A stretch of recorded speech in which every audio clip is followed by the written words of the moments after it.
ಎಲ್ಲರಿಗೂ ನಮಸ್ಕಾರ. ಎಲ್ಲರೂ ಹೇಗಿದ್ದೀರಾ? ಎಲ್ಲರೂ ಚೆನ್ನಾಗಿದ್ದೀರಾ ಅಂದ್ಕೊಂಡಿದ್ದೀನಿ. ನಾನು ಕೂಡ ತುಂಬಾ ಚೆನ್ನಾಗಿದ್ದೀನಿ. ಭೂಮಿಕಾ ವ್ಲಾಗ್ಸ್ಗೆ ಎಲ್ಲರಿಗೂ ಸ್ವಾಗತ. ಇವತ್ತು ಒಂದು ಸಿಂಪಲ್ಲಾಗಿ ಸೂಪರ್ ಆಗಿರುವಂಥ ಒಂದು ರೆಸಿಪಿನ ತುಂಬ ಸಿಂಪಲ್ಲಾಗಿ ಕಡಿಮೆ ಸಮಯದಲ್ಲಿ ತುಂಬ ಟೇಸ್ಟಿಯಾಗಿರುವಂಥ ಬೆಂಡೆಕಾಯಿ ಗೊಜ್ಜು ಮಾಡೋದು ಹೇಗೆ ಅಂತ ಹೇಳ್ಬಿಟ್ಟು ತೋರಿಸ್ತಾ ಇದ್ದೀನಿ. ಸೂಪರಾಗಿರುತ್ತೆ, ನೀವು ಟ್ರೈ ಮಾಡಿ. ಅದಕ್ಕಿಂತ ಮುಂಚೆ ನನ್ನ ಚಾನಲ್ಗೆ ಯಾರು ಸಬ್ಸ್ಕ್ರೈಬ್ ಮಾಡ್ಕೊಂಡಿಲ್ಲ ಪ್ಲೀಸ್ ಹೋಗಿ ಸಬ್ಸ್ಕ್ರೈಬ್ ಮಾಡ್ಕೊಳ್ಳಿ. ಅಲ್ಲೇ ಕಾಣ್ತಿರುವಂಥ ಬೆಲ್ ಐಕನ್ನ ಕ್ಲಿಕ್ ಮಾಡಿ. ಹಾಗೆ ಮಾಡೋದ್ರಿಂದ ನಾನು ಯಾವುದೇ ವೀಡಿಯೋ ಹಾಕಿದೆ ಫಸ್ಟ್ ನೋಟಿಫಿಕೇಷನ್ ನಿಮಗೆ ಬರುತ್ತೆ, ನೀವೇ ಆ ವಿಡಿಯೋನ ನೋಡ್ಬೋದು. ಬನ್ನಿ ಮಾಡೋದು ಹೇಗೆ ಅಂತ ಹೇಳ್ಬಿಟ್ಟು ನೋಡ್ಕೊಂಬರೋಣ. ತುಂಬ ಟೇಸ್ಟಿಯಾಗಿರುತ್ತೆ ಮಾತ್ರ. ಮೊದಲಿಗೆ ಈ ಥರ ಚಿಕ್ಕ ಚಿಕ್ಕ ಪೀಸಾಗಿ ಕಟ್ ಮಾಡ್ಕೊಂಡಿದ್ದೀನಿ ನಾನು. ಎಳೆದಿದ್ದರೆ ಈ ಥರ ಚಿಕ್ಕ ಚಿಕ್ಕ ಪೀಸ್ ಮಾಡ್ಕೊಳ್ಳಿ, ಇಲ್ಲ ಒಂದು ಸ್ವಲ್ಪ ಬಲ್ತಿದ್ರೆ ದೊಡ್ಡ ದೊಡ್ಡ ಪೀಸಾಗಿ ಮಾಡ್ಕೋಬೋದು. ಒಂದು ಸ್ವಲ್ಪ ದೊಡ್ಡ ಪೀಸಾಗಿ ಮಾಡಿಕೊಂಡ್ರೆ ಬಲ್ತಿರೋದು ತುಂಬ ಚೆನ್ನಾಗಾಗುತ್ತೆ. ನೋಡಿ, ಈ ಥರ ಒಂದು ತವನ ಇಟ್ಕೊಂಡ್ಬಿಟ್ಟು ನಾನು ಬೆಂಡೆಕಾಯಿನ ಚೆನ್ನಾಗಿ ಕೆಂಪಗಾಗೋ ತನಕ ಹುರ್ಕೋಬೇಕು. ಇದನ್ನು ನೋಡ್ಬೋದು, ಈ ಥರ ಒಂದು ಸ್ವಲ್ಪ ನೋಡಿ ಈ ಥರ ಹುರ್ಕೋಬೇಕು ಎಲ್ಲನೂ. ನೋಡಿ, ಅದೇ ಹಂಚಿಗೆ ಎಲ್ಲನೂ ಹುರ್ಕೊಂಡಿದ್ದೀನಿ. ಇವಾಗ ಅದೇ ಹಂಚಿಗೆ ಸ್ವಲ್ಪ ಕಡಲೆ ಬೀಜನೂ ಹುರ್ಕೋತಾ ಇದ್ದೀನಿ.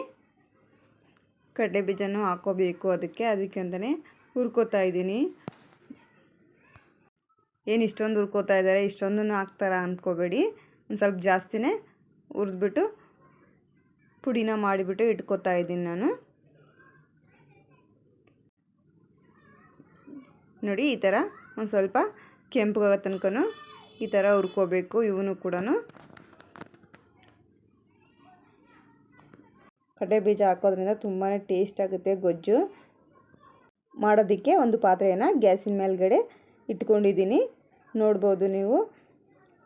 ಒಂದು ಸ್ವಲ್ಪ ಕಾದ ನಂತರ ಒಂದು 2 ಸ್ಪೂನಷ್ಟು ಎಣ್ಣೆನ ಸೇರಿಸ್ಕೊತಾ ಇದ್ದೀನಿ. ಅಡುಗೆ ಎಣ್ಣೆನ ಒಂದು 2 ಸ್ಪೂನಷ್ಟು ಹಾಕ್ಕೊಂಡಿದ್ದೀನಿ ನಾನು. ನೀವು ಜಾಸ್ತಿ ಬೇಕಿದ್ದರೆ ಜಾಸ್ತಿನೂ ಹಾಕ್ಕೋಬೋದು. ಎಣ್ಣೆ ಕಾದ ನಂತರ ಒಂದು ಸ್ವಲ್ಪ ಜೀರಿಗೆ ಮತ್ತು ಸಾಸಿವೆನ ಸೇರಿಸ್ಕೊತಾ ಇದ್ದೀನಿ. ಎರಡನ್ನೂ ಒಂದೇ ಸರಿನೇ ಹಾಕೋತಾ ಇದ್ದೀನಿ. ಅದು ಒಂದು ಸ್ವಲ್ಪ ಚಟಪಟ ಅಂದ ತಕ್ಷಣ ಕರಿಬೇವನ್ನ ಸೇರಿಸ್ತಾ ಇದ್ದೀನಿ. ಅದಕ್ಕೆ ಕರಿಬೇವು ಈಗ ಹಾಕೊಂಡ್ರೂ ಓಕೆ, ಆನಂತರನೂ ಹಾಕೋಬೋದು. ನಾನು ಇವಾಗಲೇ ಹಾಕೋತಾ ಇದ್ದೀನಿ, ಟೇಸ್ಟ್ ಚೆನ್ನಾಗಿರುತ್ತೆ ಅಂತ ಹೇಳ್ಬಿಟ್ಟು.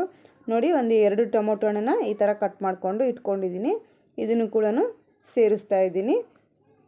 ಹಾಕ್ಕೊಂಡು ಚೆನ್ನಾಗಿ ಮಿಕ್ಸ್ ಮಾಡ್ಕೋಬೇಕು. ಟೊಮೊಟೊ ಹಣ್ಣು ಸಾಫ್ಟ್ ಆಗೋ ತನಕ ಒಂದು ಸ್ವಲ್ಪ ಬೇಯಿಸ್ಕೋಬೇಕು. ಇದ್ರ ಜೊತೆಗೆ ಒಂದು ಸ್ವಲ್ಪ ಈರುಳ್ಳಿನೂ ಕೂಡ ಒಗ್ಗರಣೆಗೆ ಹಾಕ್ಕೊಂಡ್ರು ಕೂಡ ತುಂಬ ಟೇಸ್ಟ್ ಚೆನ್ನಾಗಿರುತ್ತೆ. ನಾನು ಹಾಗೇ ಮಾಡ್ಕೋತಾ ಇದ್ದೀನಿ. ಇದಕ್ಕೆ ಒಂದು ಸ್ವಲ್ಪ ಹುಣಸೆ ಹಣ್ಣಿನ ರಸನೂ ಹಾಕ್ಕೊಂಡ್ರೆ ಚೆನ್ನಾಗಿರುತ್ತೆ. ನೋಡಿ, ಇವಾಗ ಟೊಮೊಟೊ ಹಣ್ಣು ಒಂದು ಸ್ವಲ್ಪ ಸಾಫ್ಟ್ ಆಗಿದೆ.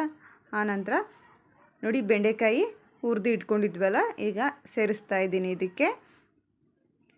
ನೋಡಿ, ಹುರಿದು ಸೇರಿಸೋದ್ರಿಂದ ಲೋಳೆ ಲೋಳೆ ಥರ ಬರೋದಿಲ್ಲ. ಅದಕ್ಕೋಸ್ಕರನೇ ಹುರಿದು ಬಿಟ್ಟಿನೇ ಗೊಜ್ಜನ್ನ ಮಾಡ್ಕೋಬೇಕು. ಬೆಂಡೆಕಾಯಿ ಫ್ರೈ ಮಾಡೋದ್ರಿಂದನೂ ತುಂಬಾ ಚೆನ್ನಾಗಿರುತ್ತೆ. ಬೆಂಡೆಕಾಯಿ ಫ್ರೈ ಕೂಡ ನಾನು ನನ್ನ ವ್ಲಾಗಲ್ಲಿ ಆಲ್ರೆಡಿ ಹಾಕಿದ್ದೀನಿ. ಬೆಂಡೆಕಾಯಿ ಫ್ರೈ ಮಾಡೋದು ಬೇಕಿತ್ತಂದರೆ ನೋಡ್ಬೋದು, ತುಂಬ ಚೆನ್ನಾಗಿ ಬರುತ್ತೆ ಅದು ಕೂಡ.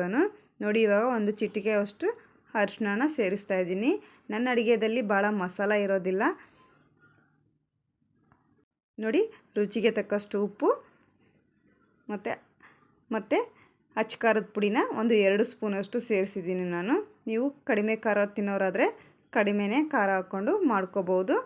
ನೋಡಿ, ಚೆನ್ನಾಗಿ ಮಿಕ್ಸ್ ಮಾಡ್ಕೋಬೇಕು. ನಾನು ಮಾಡೋ ಅಡುಗೆಯಲ್ಲಿ ಒಂದು ಸ್ವಲ್ಪ ಮಸಾಲೆ ಐಟಮ್ಸ್ ಕಡಿಮೆನೇ ಇರುತ್ತೆ, ಟೇಸ್ಟ್ ಮಾತ್ರ ತುಂಬ ಚೆನ್ನಾಗಿ ಬರುತ್ತೆ. ನೋಡ್ಬೋದು, ಈಗ ನೋಡಿ ಎಣ್ಣೆಯಲ್ಲಿ ಚೆನ್ನಾಗಿ ಫ್ರೈ ಆಗಿದೆ. ಇವಾಗ ನಾನು ಒಂದು 2 ಗ್ಲಾಸಷ್ಟು ನೀರನ್ನ ಸೇರಿಸ್ತಾ ಇದ್ದೀನಿ.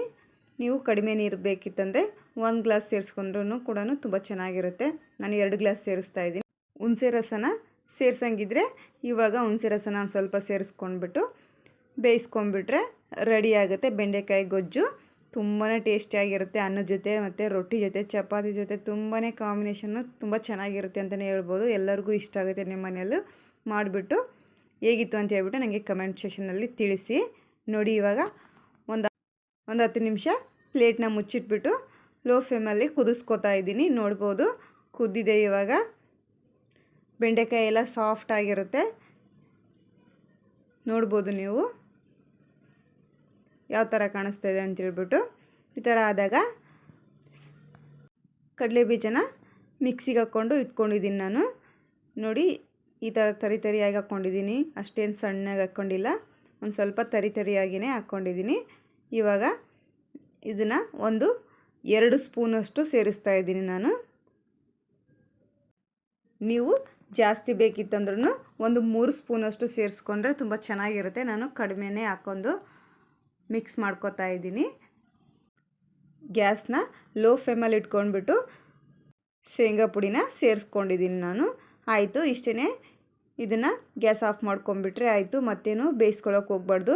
ಯಾಕಂದರೆ ಬೆಂಡೆಕಾಯಿ ಸಾಫ್ಟ್ ಇರುತ್ತಲ್ವ, ಅದಕ್ಕೋಸ್ಕರ. ನೋಡಿ ಇಷ್ಟೊಂದು ಪುಡಿ ಉಳಿದಿದೆ, ಇನ್ನೊಂದು ಅಡುಗೆಗೆ ಯೂಸ್ ಮಾಡ್ಕೋತೀನಿ ನಾನು. ತುಂಬಾ ರುಚಿಯಾದಂಥ ಬೆಂಡೆಕಾಯಿ ಗೊಜ್ಜು ಕಡಿಮೆ ಸಮಯದಲ್ಲಿ ಮಾಡ್ಕೋಬೋದು. ನಿಮ್ಮ ಮನೆಯಲ್ಲಿ ಮಾಡಿಬಿಟ್ಟು ಕಮೆಂಟ್ ಮಾಡಿ ತಿಳಿಸಿ ಫ್ರೆಂಡ್ಸ್ ಹೇಗಾಗಿತ್ತು ಅಂತೇಳ್ಬಿಟ್ಟು. ಲೈಕ್ ಮಾಡಿ, ಶೇರ್ ಮಾಡಿ, ಕಮೆಂಟ್ ಮಾಡಿ. ಪ್ಲೀಸ್ ನನ್ನ ಚಾನಲ್ಗೆ ಸಬ್ಸ್ಕ್ರೈಬ್ ಮಾಡ್ಕೊಂಡು ವೀಡಿಯೋಸ್ನ ನೋಡಿದವ್ರಿಗೆಲ್ಲರಿಗೂ ಧನ್ಯವಾದಗಳು.